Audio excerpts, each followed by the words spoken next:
Hi folks, and welcome to the Fimbulmück channel, and I'm at the Slate area at the Naturerlebnis Marienhof Hagen, and I thought I'd show you something I'm making at the moment, because, well, you don't need to say a lot of things about the Mora carving knives anymore. I think they offer awesome quality for a really decent price, and I'm talking about, I think it's the 106, this little guy here, and there are a lot of things to say in favor of this little knife. It's robust, comes with a laminate blade for a really decent price, and has a beautiful birch handle, rattle tang that's pinned over sort of an iron tube or something. There's one thing I really have a distaste for, but I understand obviously why this is, and that is the sheath, because well, you don't cut yourself if it's in it, but that's about it. That's broke off already, and some people make a leather cover for this, which is I think a really great idea to make, and works a cinch, but a decent Schleuder makes his own. So this is what I'm doing at the moment. I am carving a sheath bottom from maple wood. This will be covered with leather, I think. I'm still not quite decided whether or not I will use leather for it. I'm just making it a little bit. I'm just cleaning it up a little bit because it's really coarse. Actually, most of it I carved with an axe, so that's maybe, well, that might be an excuse for it being a little bit coarse, but actually, if the peasant can't swim, it's always the trunks. So this is it.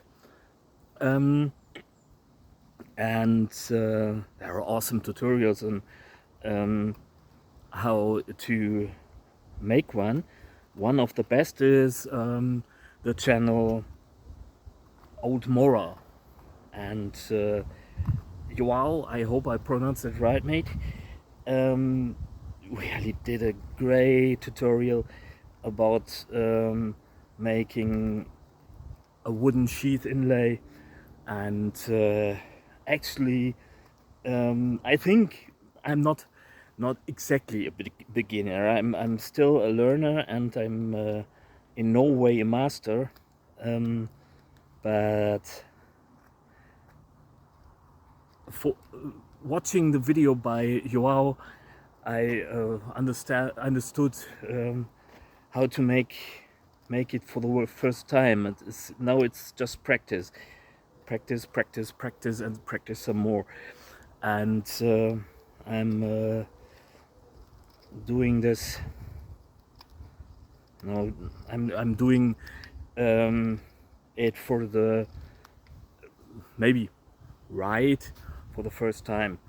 And what I did is I fixed it with some brass wire. This will come off when I put the leather cover on. And what I find really useful to know is that you need to make some recession for the handle. And I always made wooden sheath inlays with just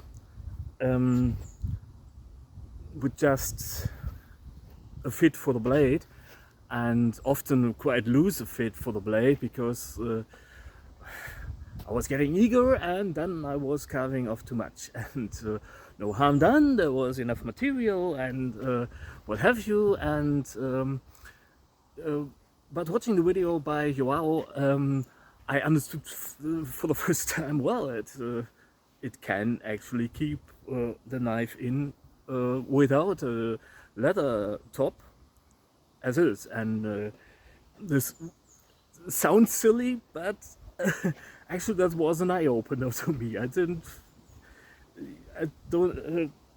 know if you know that that feeling if you did something and did it for a long time, and it never occurred to you, and suddenly you think, what am I doing here? So, and this is what happened for now. So thanks, mate. Also, Joa is a really great human being, and so this is what I'm doing now. I'm cleaning it up, and then I will do a leather cover for it, I think. I'm not quite decided yet, as I said, whether or not I should do some ornamentation on the sheath and or paint it with some milk paint. But I must admit the fittings are rather lousy because I was getting eager again. This is actually a big problem for me, and I advise against doing it. Even if if I don't, if I'm the one who's not able to restrain himself, take it slow. The quality of your work will be much enhanced by that, advanced too. So, well, I think I will call it quits for now. I will use some sandpaper to make it to create a better platform to work on it. What I can really say is, if you're looking for a rather cheap carving knife, or even for all-round bushcraft, and I know this is going to be unpopular, but actually for the things I do in the woods, this would be more than enough.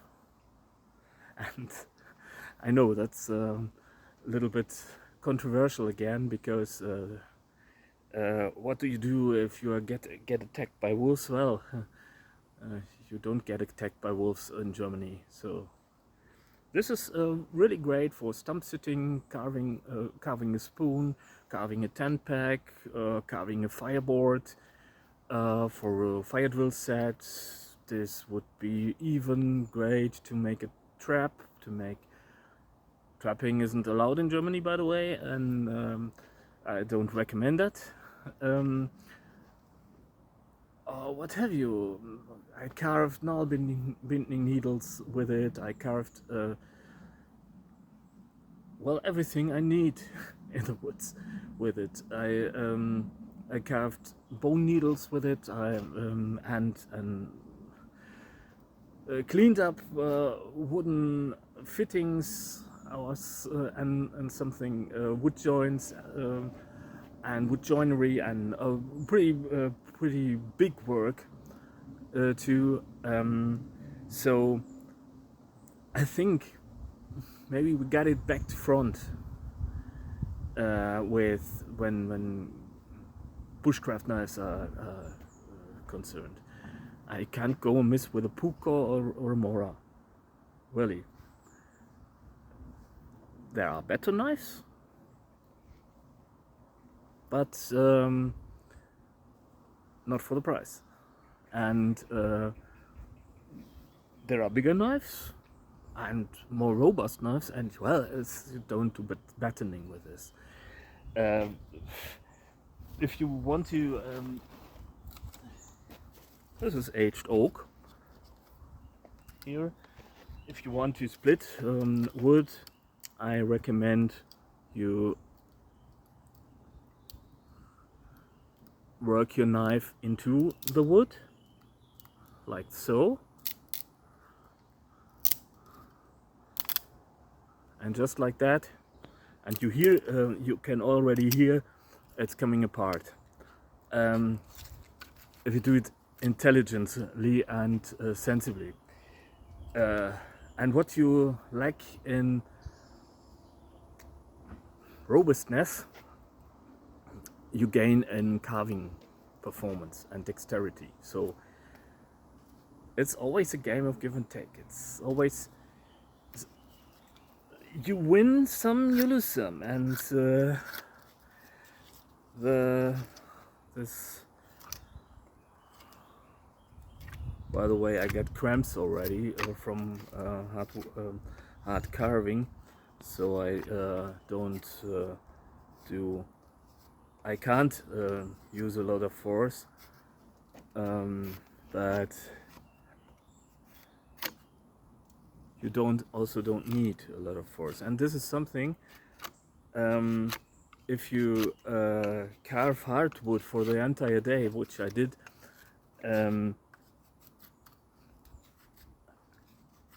This is something that's really important, that you have a knife that doesn't offer any hotspots, that's offering you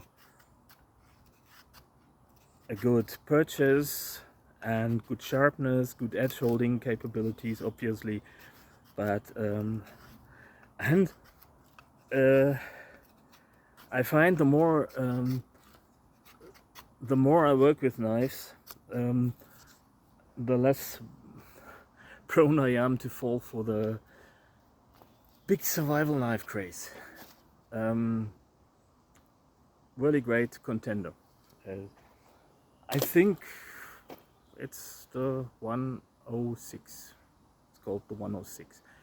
I always confuse the numbers. It's there's a 122 and the 10 what have you, and the 711 and the 311 and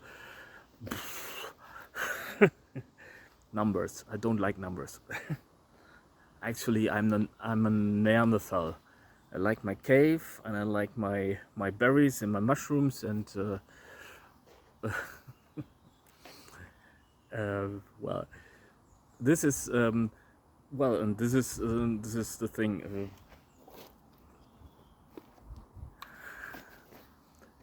So the sheath is functional. It keeps the knife in, and if you you can easily mount it to the side of your carving block or something. But if you want to carry it, actually use it in the woods as a carry knife, I would recommend you make your own, and you can easily do so. That's not a problem. So, well, that said, hope you enjoyed the video. Hope you feel motivated to get out and do some sliding.